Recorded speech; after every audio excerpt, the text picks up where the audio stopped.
Ariel Helwani getting set for UFC 126 in Las Vegas, Nevada, alongside Demetrious Johnson, who faces Kid Yamamoto this Saturday night live on Facebook. And you finally got your wish, Demetrious. Everyone was asking for it. You're going to be on Facebook, broadcast to the world.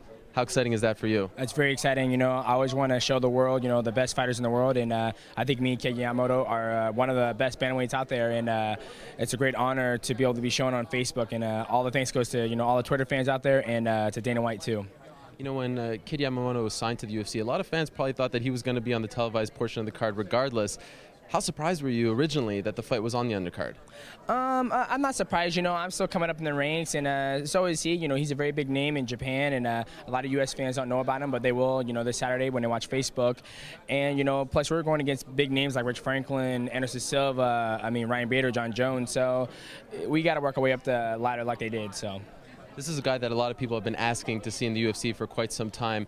What did you think when they said that you were going to be the one to welcome him into the UFC? I was very excited. Matt called me and said, hey, you're going to be fighting Kid Yamamoto. And I was like, all right, let's get right to it. Let's start working some southpaw stuff, and let's take it to him. He's a big name in Japan, and we're hoping to get some Japanese fans in this fight. And I'm just going to take it to him on Saturday night, expecting the best Kid Yamamoto to show up. Has he been on your radar for quite some time? I know you fought in different organizations, but is that a guy that you said, I'd love to fight him one day?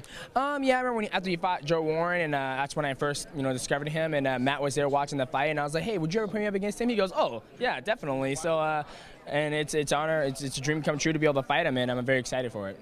In a sense, you're the Zuffa veteran here. You fought in Zuffa before for WC, but this is almost a bigger deal for you that the fight is being broadcast on Facebook, because now a lot of people who maybe didn't watch WC can learn something about you. Do you feel as though this is maybe a little bit bigger than some of your WC fights because the stage is a little bigger here? Oh yeah, definitely. My biggest fight I've ever been in was against Brad Pickett. Now it's WC 48, and I was hosted by UFC, and definitely, nobody knows about WC, and for Dana White to show us on UFC on Facebook, it's going to open eyes to the bantamweights, and people are going to be like, oh, they finally got bantamweights in there now.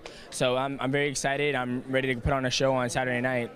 And unfortunately for you, you lost that fight. Is this a second chance to make a first impression?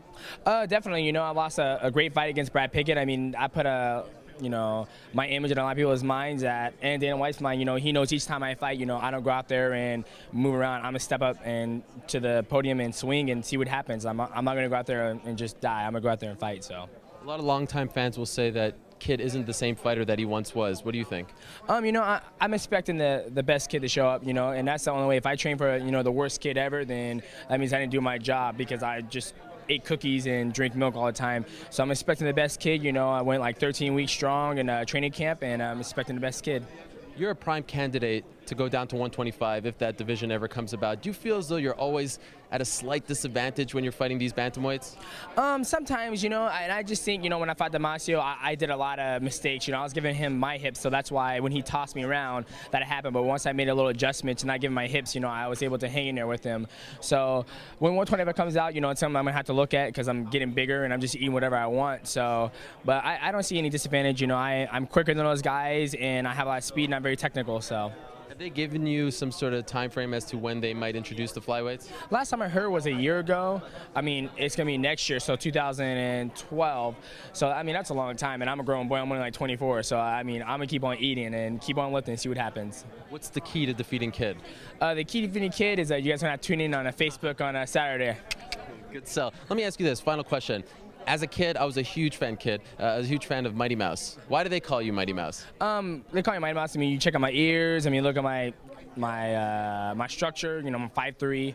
I'm just a compact guy. I'm not very long. So, and at my gym, I'm the smallest guy there. So, I'm always sparring bigger guys. 205ers. Rich Franklin's been there, Sakurai, Wiki, and I'm the smallest guy. And I just get in there, and my coach is like, yeah, that's gonna be your name, Mighty Mouse. Yeah, perfect, yeah. I just stuck ever since then. You're sparring against Rich Franklin? Oh yeah, I sparred Rich Franklin, Matt Brown, and I sparred Sakurai. Mizuno. I sparred a lot of guys. Guys just don't come from America. Guys come from Japan. George Kajel's been there, so I've had a lot of bodies to spar with. And even when I was getting ready for Kid Yamamoto, I sparred Mizuno, very good southpaw, Wiki southpaw, Sakurai. So I'm very well prepared for this fight. Can you sing the Mighty Mouse theme song? Here he comes to save the day. That's all I know. Come on. on, you just got shy. No, I don't know the rest of it. My goodness, Mighty Mouse is on the way. Yeah, my goodness, Mighty Mouse on the way. Will you come out to that? That'd be a great idea. You know, I was thinking about that, you know, but I used to come out to a lot of rock and roll when I was coming to my amateur league, and I switched over to rap just because, you know, I just like the way it sounds and it gets me more pumped. But maybe eventually when I get out there and people want to come out there and hook me up with something like that, you know, do like a collaboration, you know, Mighty Mouse to begin with, and then kick into some rap, you know, so I'll be into that. But until then, you know, I'm just going to keep coming out to what I do, so. That is a great idea. Another great idea. Mighty Mouse versus Kid Yamamoto live on Facebook this Saturday night. Best of luck to you. Congrats getting the fight on Facebook. Thank you.